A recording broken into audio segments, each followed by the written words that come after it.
welcome back to my channel. If you're new here, my name is Erin, and I am so excited that you decided to spend a little bit of your time with me today and watch this video. So this is a new releases vlog. I realized that I had a couple of new releases on my June hopeful list, and I was like, hey, why not just throw them all in a vlog and we can read them together? So there are 5 books that I'm hoping to get through in this vlog, and I'll give you a quick rundown of what they are now, and then we'll just get to reading. So first, if you can see, I've already started it. It is The Honey Witch by Sydney J. Shields, Evocation by S.T. Gibson, Truly Madly Deeply by Alexandria Bellefleur, and Dragonfruit by Makiia Lucier.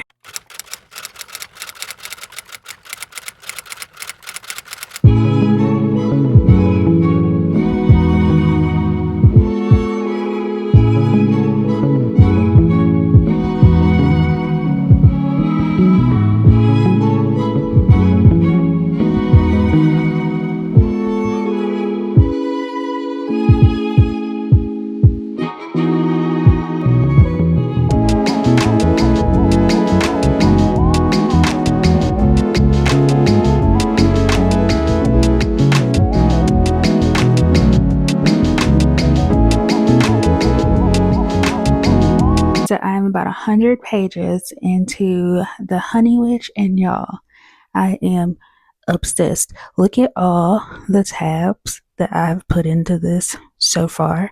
Like, I'm eating this up. This is giving what I needed it to give. Let me tell you who would like this book. This is for the girlies who like Bridgerton. The beginning is giving very much Bridgerton. It's also for the girls who like lit fic, slice of life, a light fantasy for sure. Very cozy. If you like learning about plants and specifically, of course, honeys and bees, this is for you as well. I can't even talk. So this is about Marigold, who doesn't want to be a wife, and in the Bridgerton-esque era, you know, that's kind of what their job is, to go out and to, you know, get married, have kids and all that.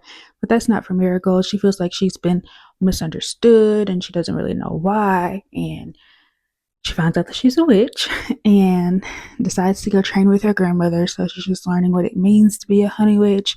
And you get all these really cool descriptions of like the land that they're on and like the interactions with animals and bees. And y'all, I'm definitely afraid of bees, wasps, anything that buzzes, makes that noise. I cannot stand.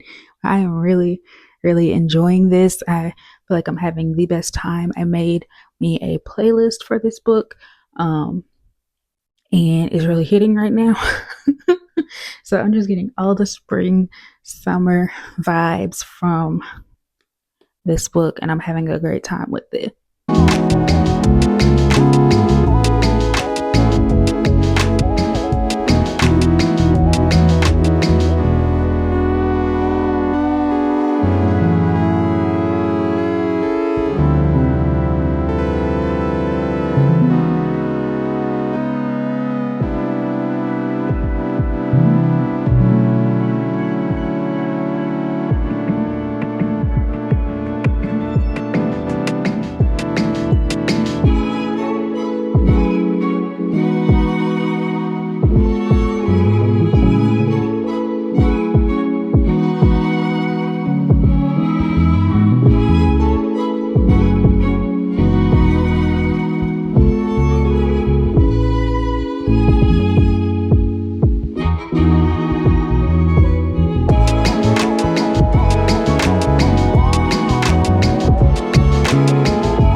My updates on this are very sporadic. I ended up getting sick.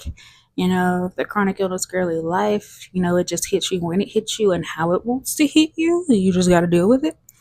So I have been out of commission filming wise, but I have been reading. So, you know, yeah, I'm okay now. I think. And I'm just, happy to be back. But I wanted to kind of explain why these clips are kind of like random. So, yeah, friends, I finished the Honey Witch and I absolutely ate this up. I ate it up from the first page to the last page. I love this book. It's easily one of the best books that I've read this year, and you will hear me rant and rave about this book for the rest of the year. Anytime I can slide this into our recommendations or slide it into a conversation, you will be hearing about the Honey Witch. So just get ready for it. And yeah, I'm not going to apologize for it. I loved this book so much. It was such a good story about self acceptance and self love, and also an exploration of what loneliness looks like and how to deal with grief, and then like the cottage core witchy vibes. I was just a huge fan. And even though I guessed where the story was going to go, it went there, but it went there with a twist. And I was like, okay, I see you, Sydney. Like, okay, that's cool. So it was good that even though I kind of figured it out, I didn't fully figure it out. So it left some kind of surprise there. And then also, Sydney, there's this spicy scene, and the way that the spicy scene ends, she didn't have to do that. She did not have to do that. And once you read The Honey Witch, you'll know exactly what I'm talking about. And I need somebody to comment their reaction because I was sitting there like, you did not just do that. But she did, and it was great. And this had so many great quotes and like I annotated the absolute heck out of this book. I think this is the most annotated book that I have, even though like I really just started annotating about a couple months ago. This one right here, it's definitely one of the ones that I just went in on. There's so many good lines in this book. So many talks about like, not judging women for choosing something that you wouldn't choose, and just the power of choice and always having a choice and not taking that away from anybody. And I had ugh, I had the best time with this book. I really did. Marigold and Lottie really did it for me. They really did. And I was actually shocked at how queer normative this book was because it's set in Regency time. So I was thinking that, there was going to be some kind of like, oh, we're together, but it's frowned upon. But it was not. It was completely and totally normal. Like no one blinked an eye when they saw men together or women together. And I love that. Like it's a normal thing. So let's just make it normal. Don't be weird about it. And so, yeah, I just had the best time with this. And so be prepared to hear me scream about this book for the rest of the year because it's going to happen. It's going to happen.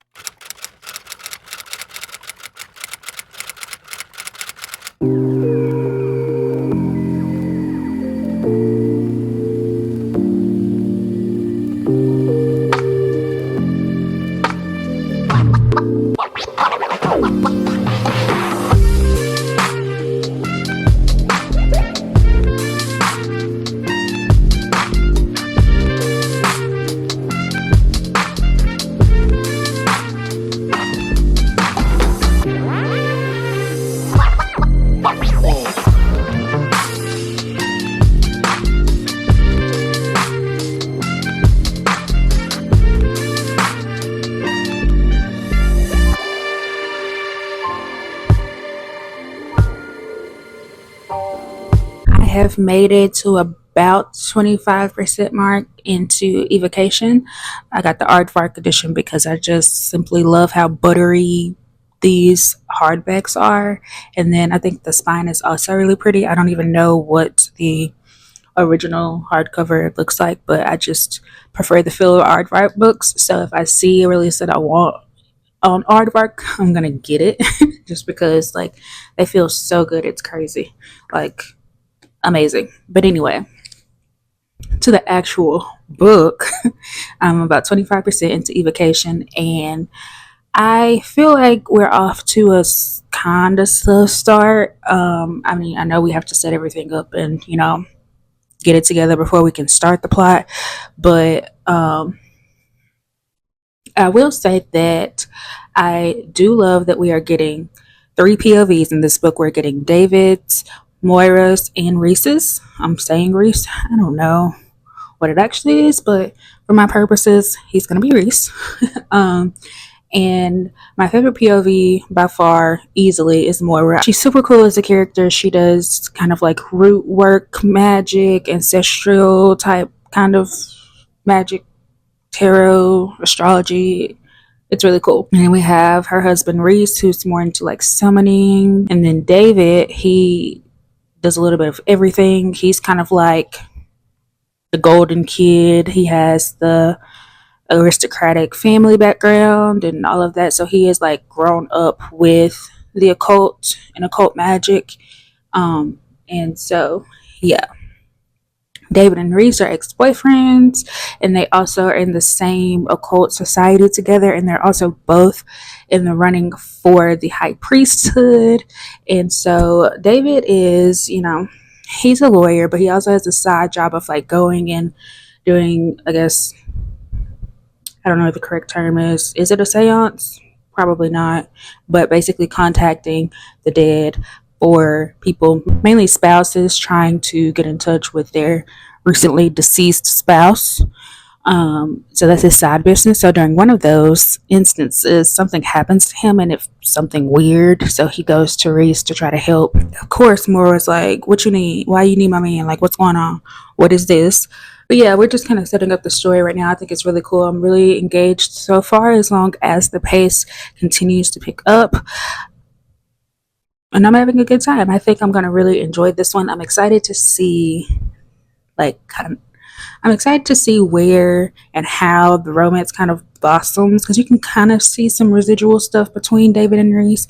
But I'm wondering how Moira is going to fit into this, because I'm wondering, is it just going to be like she's just there because Reese is her husband, or if she's actually going to build her own separate relationship with David. So I'm interested to see how this is gonna unfold.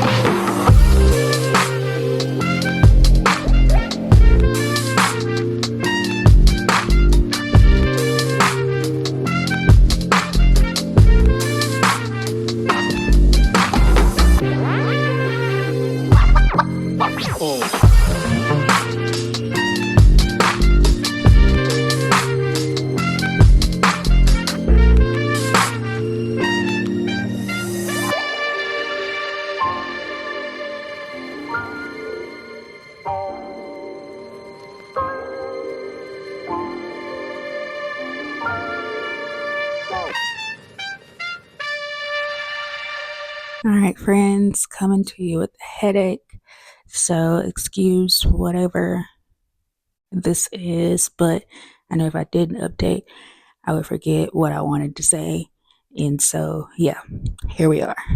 So I have about 100 pages left in Evocation, and I am enjoying it. I'm having a really great time with this, but I will say that I went into this thinking that it was going to be more romance heavy than it actually is. Like, I went in thinking this was going to be a romantic fantasy, and this is a fantasy romance. Like, we are more focused on the fantasy, what's going on in this world, what's going on with David, and I'm not disappointed by that. Like I said, I'm actually like really how many times did I just say like that's crazy. I am actually really enjoying this book. I'm enjoying the plot, but I am, and it's not even an issue. I don't know what to call it, but I am just kind of side eyeing the romantic relationship in this because we have David whose ex-boyfriend is Reese, who is married to Moira. In an earlier clip, I talked about how I was interested. Clearly I cannot talk, but in that first clip, I was talking about how I was interested to see how the romantic relationship was going to play out, because we know that David and Reese have history, and so that chemistry is just there.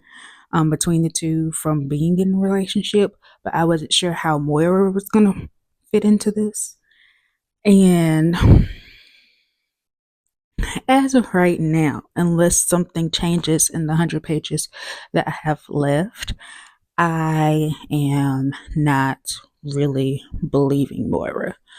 They have built a friendship, and that I believe, like I believe that they're friends, but I don't know.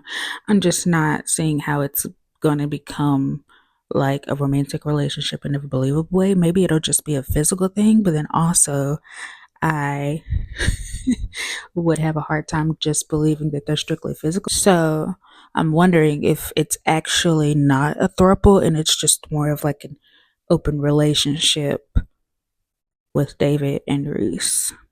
So, yeah. Those are my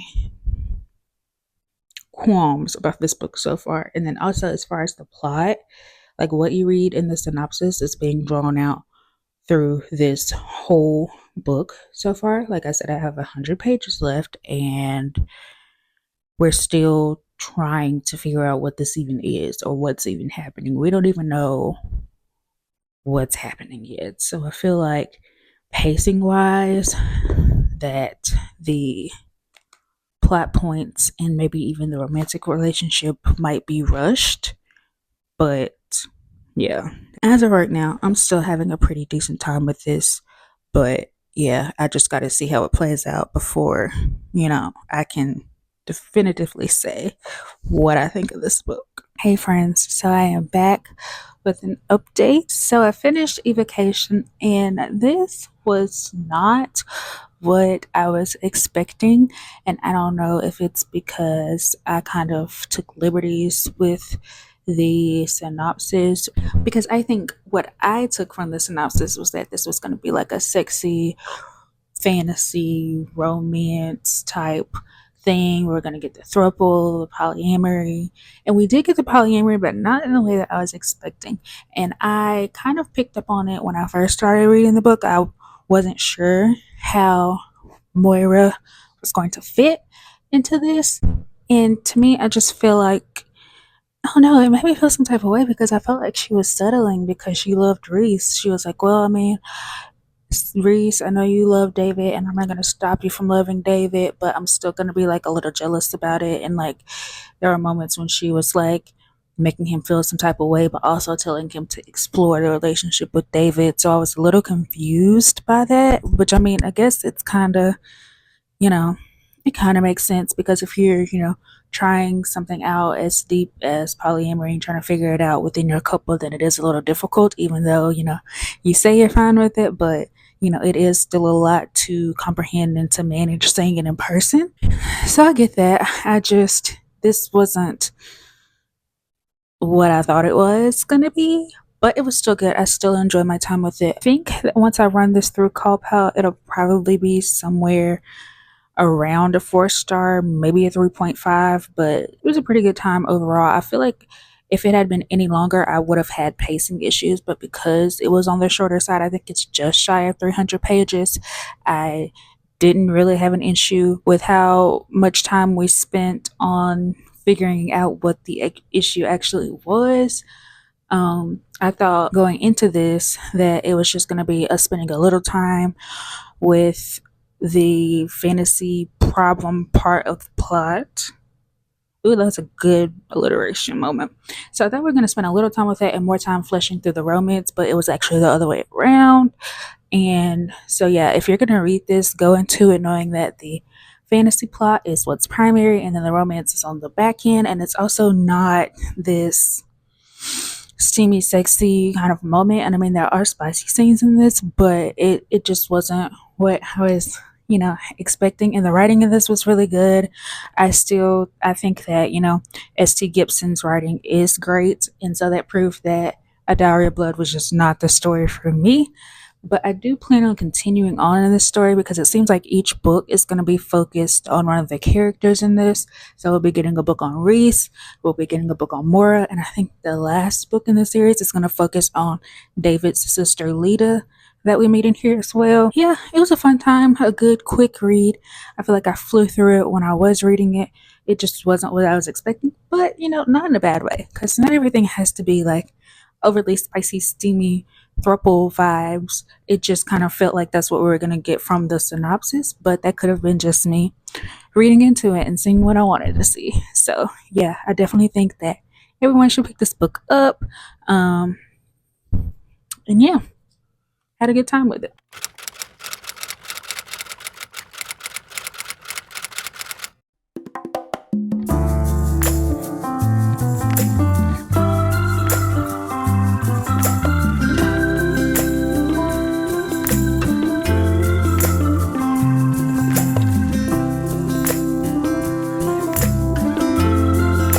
All right, so I'm just shy of 50% in Dragonfruit, and I want to talk about it.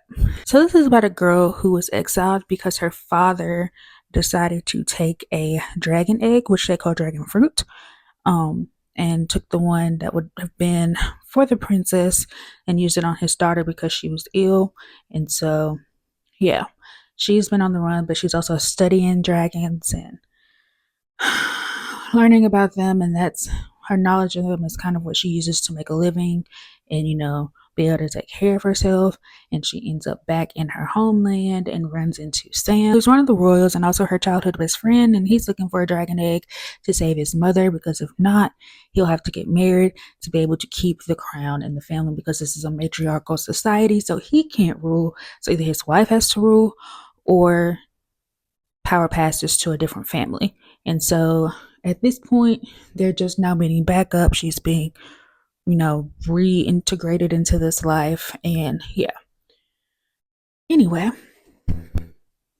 now that that's out of the way, my feelings on this book. So I actually like it. I think it's different than anything I've read in a really, really long time. But I am painfully aware that this is a YA book and I am not the audience that this book was intended for. Even though our main character is about 18, this reads really young. And I feel like if I had picked this up when I was in like middle school, I would hate this stuff.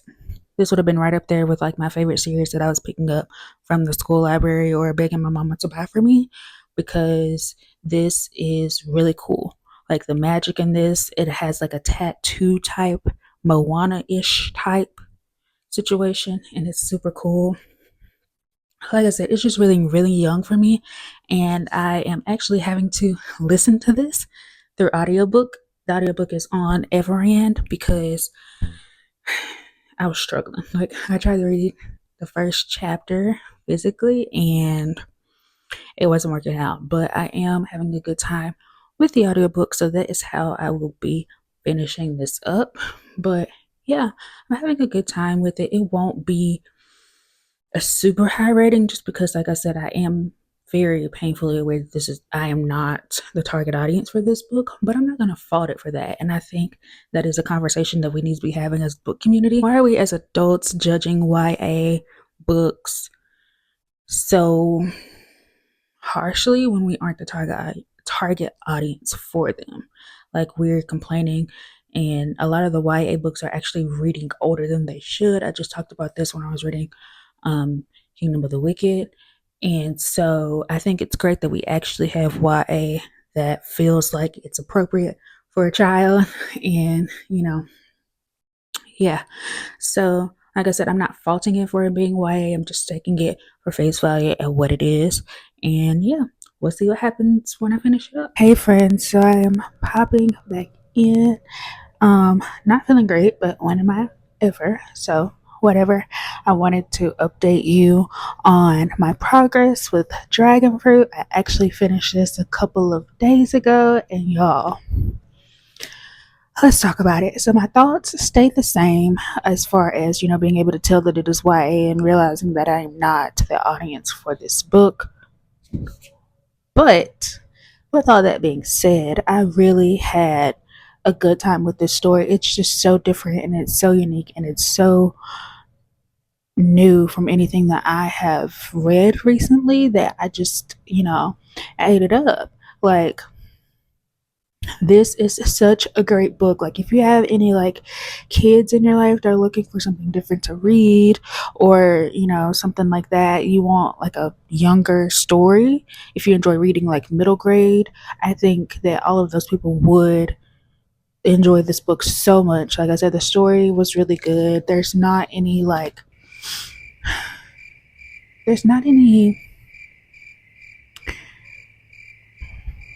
the romance in it was really cute, really innocent, really sweet. Definitely wasn't any spice. I don't even think there was any kissing in this book. So if that is something that you're in the market for, definitely check this out. Like I said, I had a great time. I think my rating is going to be about a 3 star. Which, that's not a bad rating for all those people who think 3 stars are. They're not. I had a good time, but like I said, clearly I was not the audience for this book. I would definitely recommend this though. And I listened to the audiobook, and that was done really well also. So it's on Everand. I think I might have mentioned that, but just in case I did, there you go.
So I was going through it last night, and I just couldn't get comfortable enough to fall asleep, and I did not fall asleep till close to 3 a.m.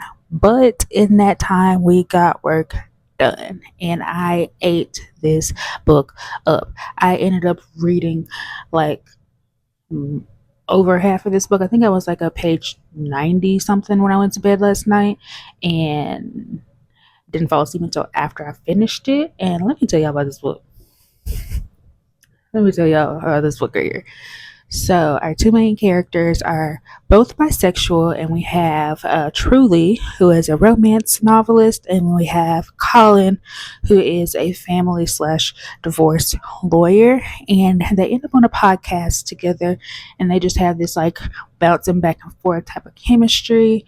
And the reason that they're on this podcast is because Truly, of course, as the romance novelist, is seen as kind of like the hopeless romantic type, and Colin, as the lawyer, is seen as like the realist as far as relationships go. And so the morning of the very first podcast, Truly walks into her fiance's apartment. Let me make sure this is in the synopsis.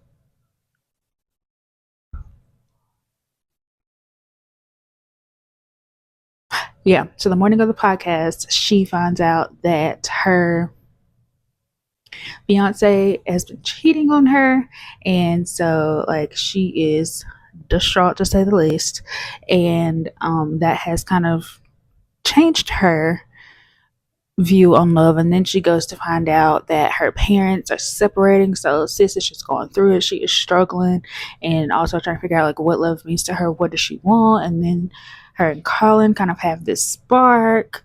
At first she hates him, but it's like a I hate you, not really though. Truly ends up walking out of the podcast, and Colin's sister is the one who runs the podcast, and she's in the middle of this big deal, and Truly was going to help her get this deal. And so he goes and apologizes, and then they strike up this kind of friendshipy, bantery, flirty type of thing.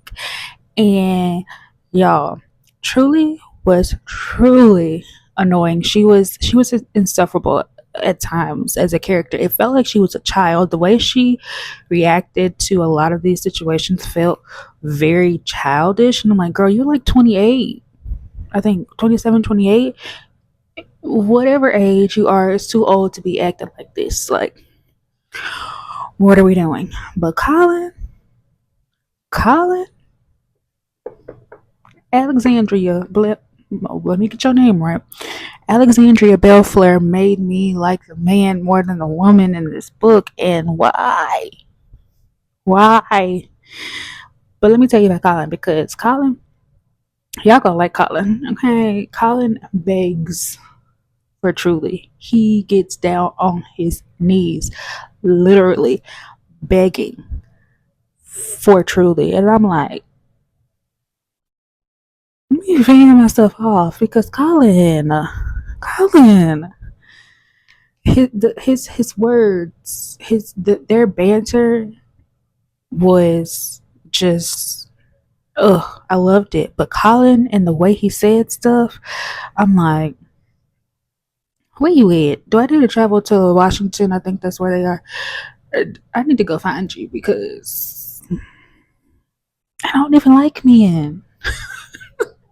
But Colin could. Colin.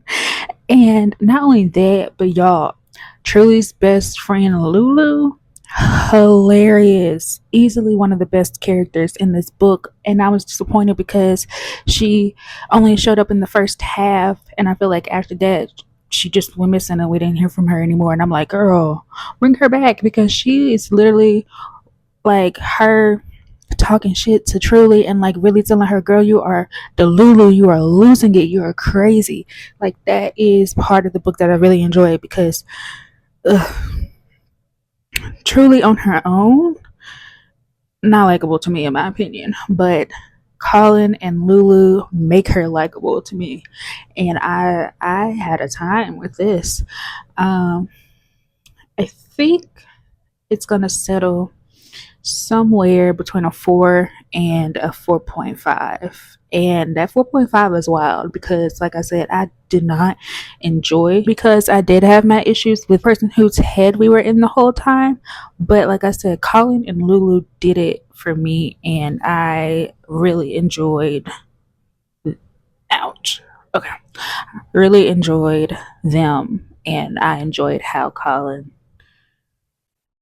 approached this relationship and how he was just down bad. And I mean, this man, like I said, was literally begging, like, if that's your thing, yeah, Colin likes being told what to do, if you follow my drift. And yeah, I just had fun with this. I really did have a really good time with this. There's so many cute one-liners, and like I said, the banter between all these characters. It was just funny, and I had a good time. So from Alexandria Bellefleur, I've read Written in the Stars and The Beyonce Farce, and I feel like every book that I read from her, I like a little bit more. I'm excited to keep picking up her releases, and if you haven't read this is an art copy, but it actually came out in April. So pick it up if you haven't, because I don't think I've seen anyone really talking about this, and I think people should be talking about it and should be picking it up. So yeah, thanks. No, bye. Alrighty, so I am coming back to end this vlog, and I want to thank y'all so much for taking time out of your day to spend with me and reading these new releases. I feel like this is a really good video. We got some really good ratings. We had The Honey Witch, which is literally going to be in my best books of 2024 with a 5-star. And then we had Evocation, which I really enjoyed as well, by St. Gibson. We had that coming in at a 4-star. And then we have Dragonfruit coming in at a 3-star. Really enjoyed that as well. And then Truly Madly Deeply coming in at a 4.5, because I ate that up. I did. So yeah, thank y'all again. If you have read these books, please tell me what your thoughts were in the comments. I plan on trying to make a new release video every month. We'll see how that goes. Thanks again. Have a great day, and I'll catch you in the next one. Bye.